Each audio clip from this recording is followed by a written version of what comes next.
Hi, Cedar Boy. Merry Christmas.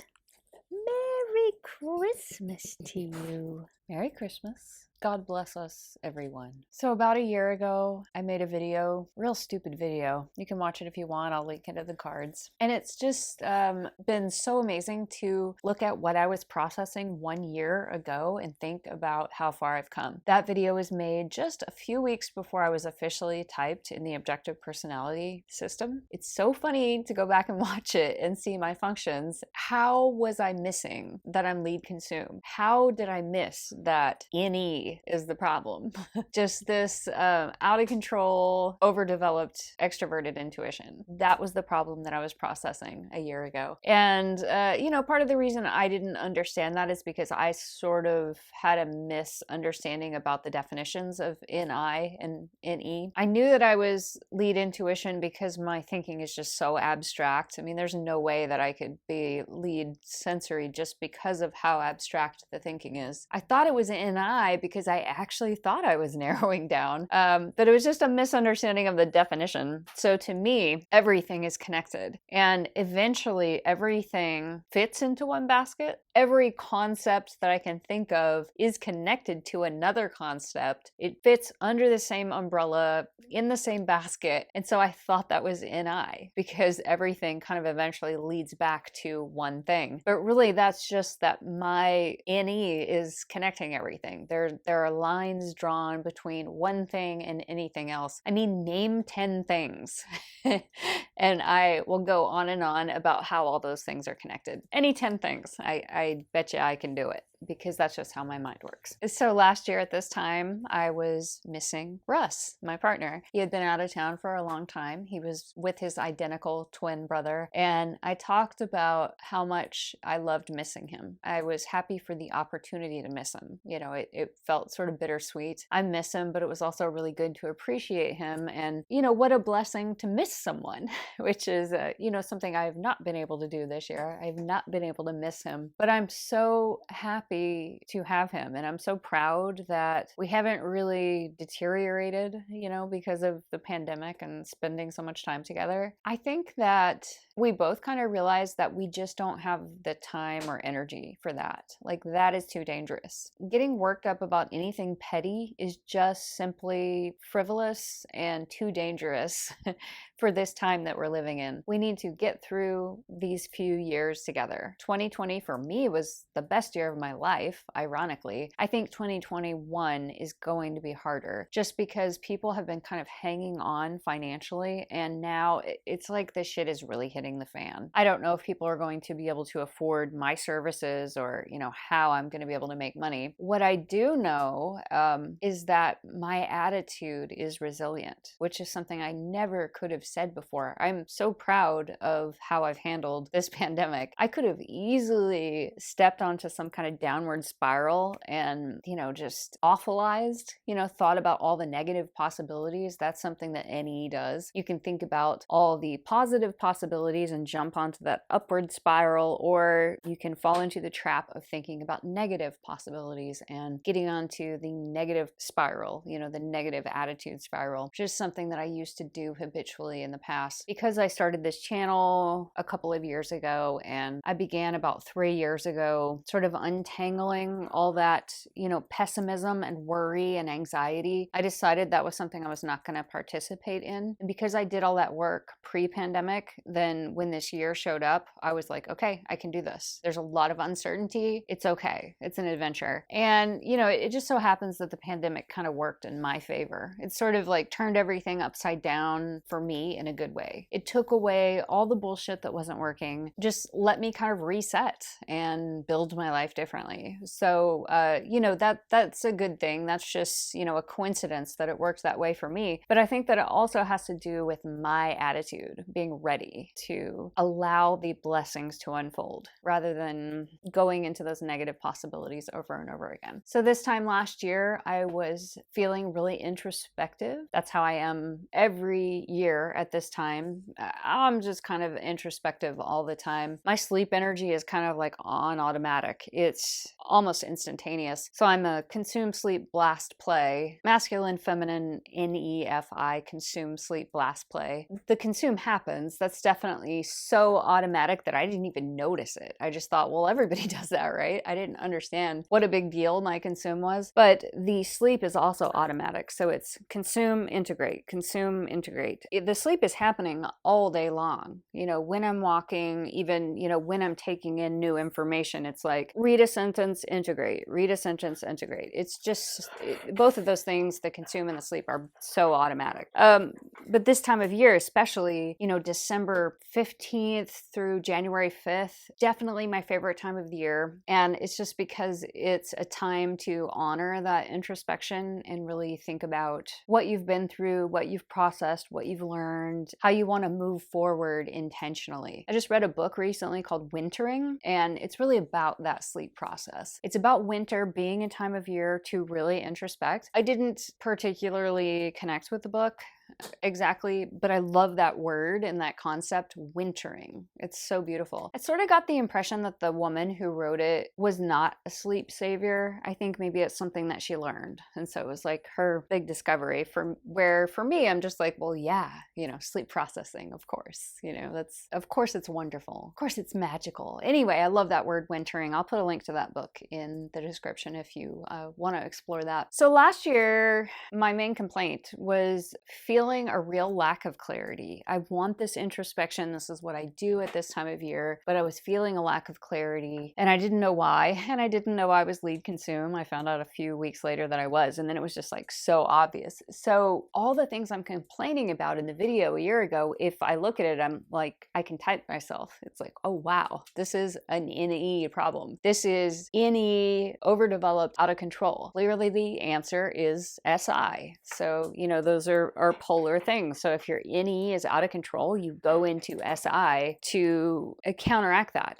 SI is the antidote to out of control NE. NE is really amazing. I love my NE, but it also gets me into a lot of trouble. I also have masculine SI, and that's great.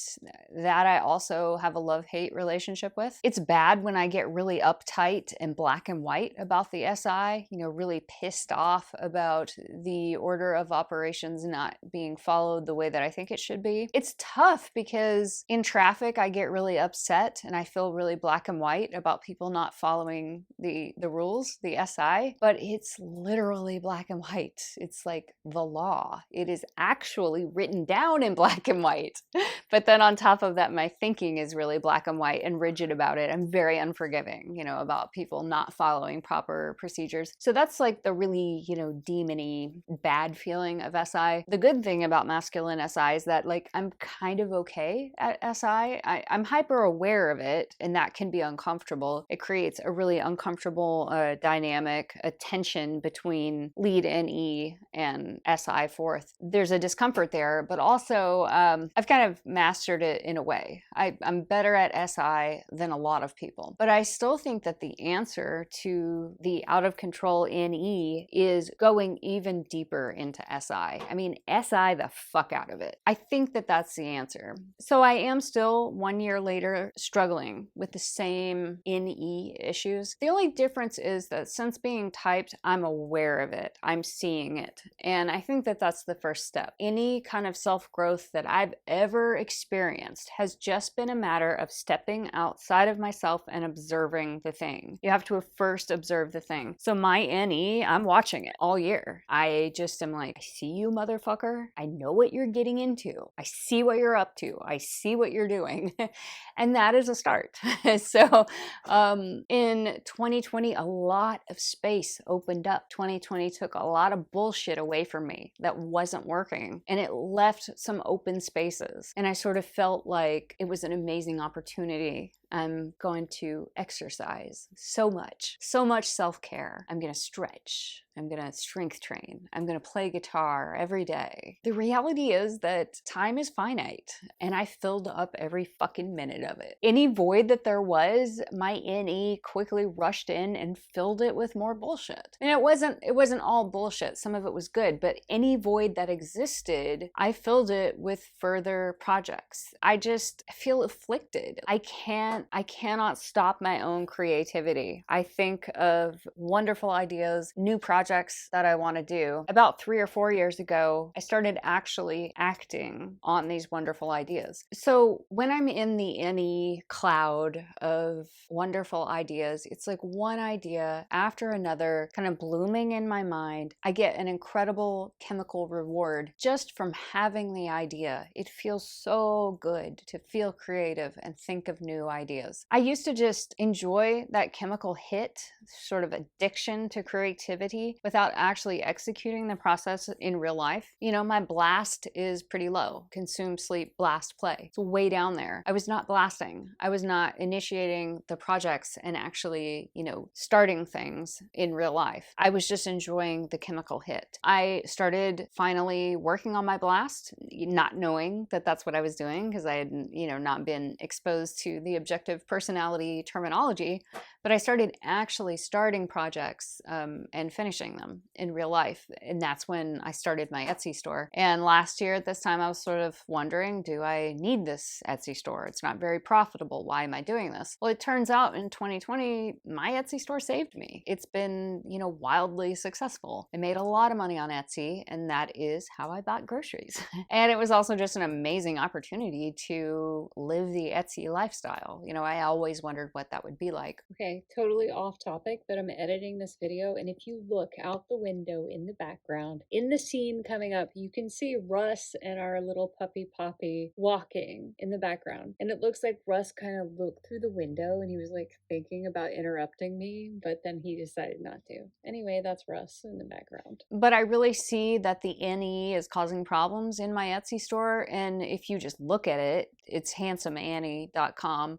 It's kind of a mess. It's not like cohesive in terms of the product lines that are available, looking very visually cohesive. And you look at it and it's like, well, what does this girl do? What does she specialize in? There's this whole like value to really niching down and just doing one thing. In 2020, I got a boost on Etsy by selling a lot of masks. But then when I sold the masks, then people were coming through my store, lots of traffic, and they started to buy my other items, my ceramic items, and that's more interesting to me. But the store is still just too much, too many categories. What does this girl do? What is the most important thing to her? And I really love most of my products. I think some of them just need to be deleted, but it's a little bit dangerous on Etsy to just go in and start deleting listings because it can mess up your ranking in the algorithm, so need to be careful with that. But that's something I'm going to continue to work on. But now I can see it. I am outside of myself observing the NE and all the trouble that it's getting into. And I know that doubling down with the SI is the answer. And so that's what I'll work on doing in my Etsy store this year. I also started coaching people. So that was,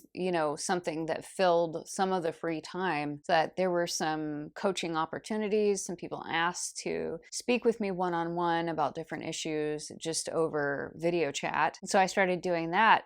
That was unexpected. It's something I had actually wanted to do, but I wasn't marketing myself for that at all. But now that's happening. I'm trying to gain as much experience as I can get, talking with people, working on my listening skills, trying to listen and ask people really powerful questions that could sort of help them shift their perception or help them understand what they're trying to understand. So I've been able to do that this year. A year ago, I was really kind of bummed out about my massage therapy practice, just feeling really burned out, feeling like I was playing this stupid social media game for marketing that I wasn't really that into. It didn't feel very authentic to me. And also I was kind of getting into this Facebook advertising. And I spoke with Dave Superpowers on the phone, I think last January, and he helped me gain a little bit of clarity. This was before I was typed. I just wanted a coaching session just to talk to him. So we didn't really talk about my type that much. We were just talking about small business stuff, being a small business owner. We both agreed that I need some kind of funnel in place. And then, how can I make the massage therapy business succeed? So anyway, I was doing this Facebook marketing and it really works, but I hated it. My FI hated it. It felt cheesy, stupid. It was like this Darren Brown, like NLP, like blast hole kind of marketing. And it worked. And that annoyed me even more that it actually worked. And it was really about casting a pretty wide net to funnel new clients in. And that's fine, but I think, you know, for massage therapy, and especially for my personality, I just don't want to cast a wide net. I really want to attract the people that specifically resonate with me and my personality. And that is not very many people, because I'm not everyone's cup of tea. I, you know, really annoy a lot of people. But anyway, I was using this funnel, and that's cool. When I meet people, I'm pretty good at I'm pretty good at, you know, making them feel comfortable. But I don't know, it's just niching down, I think, especially with massage, is better for me. Another book that I read, I think in 2019, was Seth Godin. It's called Tribe. And, you know, he's a master marketer. He knows a lot about marketing. But he is really talking about going small when you're targeting your ideal audience, your ideal client. And it's really about cultivating each relationship. When the pandemic started, the first thing I did was start advertising on Facebook. I'm not going to spend my money to invite a bunch of new clients. You know, I'm not allowed to work. I wasn't going to sell gift certificates. I know a lot of people did that. Just, you know, they sold gift certificates for work that they were not allowed to do, thinking that, you know, someday they will be. And yes, eventually they were allowed to do it, but then when they opened, they had to do like 1 million massages for work that was already prepaid. And I just made the decision to not sell the gift certificates because I didn't know for sure when I was going to be allowed to work. So it just didn't seem right to me. Even though, you know, some of my clients wanted to support me, they wanted to just basically throw money at me, but it didn't feel like the right thing to me. But then when I did open up again, the clients that I'm seeing now in my massage therapy practice, like those are my people. It's more like family. And those are, you know, really important relationships that I'm cultivating. The answer turned out to be, for me, instead of needing a funnel that funnels a whole lot of people in and then, you know, a certain percentage of them stay and return, the answer for me was to need less clients. And that's what naturally happened in 2020. I don't need as many massage therapy clients to survive because I have diversified, because I'm now also doing coaching online on video chat, and then just the Etsy income. Etsy income was really big, you know, when masks were really in demand. But even now, after people aren't buying as many masks, I'm still pulling a decent supplement. Plus what I'm making from the coaching, it's just all evening out, and it's actually more money than I made in 2019. Somehow, during this pandemic, I am pulling more income than I pulled in 2019. I'm really surprised by that, because I don't know, it feels easier, it feels more authentic, it feels more like I'm connecting with a truer audience somehow. So I'm really surprised. 2020 took away the bullshit and gave me a break and let me reset and redesign my life differently. And yeah, it's been pretty cool. So another thing I was struggling with about a year ago. Oh, are you okay? You got a little cough there? Uh-oh, he has a dry cough. I hope it's not COVID. You okay? Another thing I was struggling with about a year ago was trying to... Are you okay? About a year ago, trying to print images onto ceramics. So I successfully print images onto fabric. That's really easy. Just use, you know, a negative and special dye and UV light. But I really wanted to print images onto ceramics, and I was having a lot of trouble doing that. I was trying to use a cyanotype process with the UV light, and that is possible. I just couldn't figure out how to do it. And I was reading like deep into a Clay Times article from 1974 that was like written before I was born, and like somebody scanned it and uploaded it to the internet, and I was like reading this article to try to get the information about how to make this cyanotype process work. And there were some helpful hints, but like in the end I still couldn't pull it off. The image kept burning out. I didn't understand it. I just got so tired of doing the experiments, and it would just like fail over and over again, and you know, this just takes a long time. Anyway, I figured out how to print images onto ceramics. So I will insert a picture of a photograph printed onto ceramics. This is a picture of my father when he was a toddler, and he's dressed up as a little cowboy. This is one of my most popular images. People have bought this from my shop in a patch form, like an iron-on, you know, patch for your jacket or your jeans, but I've now made it into a magnet, refrigerator magnet. And I'm also making a lot of ceramic earrings like the ones I'm wearing. I'll insert a picture of ceramic earrings here. I've spent half my lifetime, it seems like, I don't know, maybe like 10 years trying to develop this process of creating these earrings in a way that is systematic, you know, like repeatable results. So many technical problems I had to work out in order to figure out how to make these earrings that now I'm getting emails from people who are saying like, how did you do this? You know, I want to do this. How did you solve this problem? And so I'll give them a little bit of the information. You know, I solved this problem by doing this, but then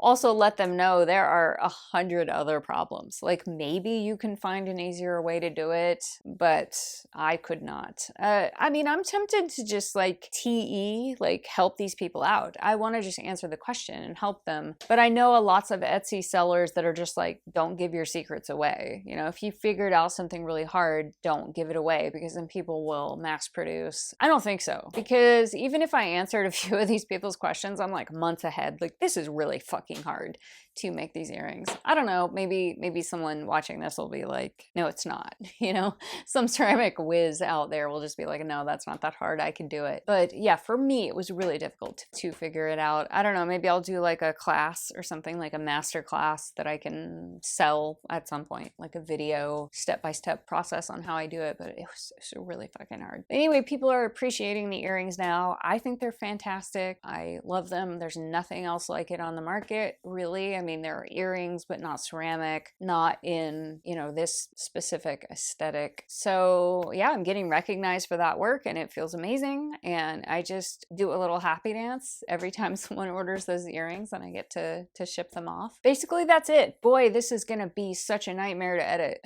I'm just like rambling here. Anyway, just Merry Christmas and Happy New Year. And YouTube's cool, you know? If you have a YouTube channel and you make videos for a few years, then you can look back at where you were a year ago. And it's just really super duper awesome. Last year when I made this video, I was at home alone, but had 2 doggies with me, keeping me company. And we've lost one of those dogs. So my partner's dog died in April, I think. And I still have this guy here, Cedar Boy. Hey, Cedar. And, oh, he didn't like that. Too personal. I kissed his nose. It was a little bit, I don't know. He didn't like that. And we got a new puppy. So that's something. That was nice. Any books that I mentioned in this video, I will link down below. That's it. Happy New Year. Merry Christmas. And cheers.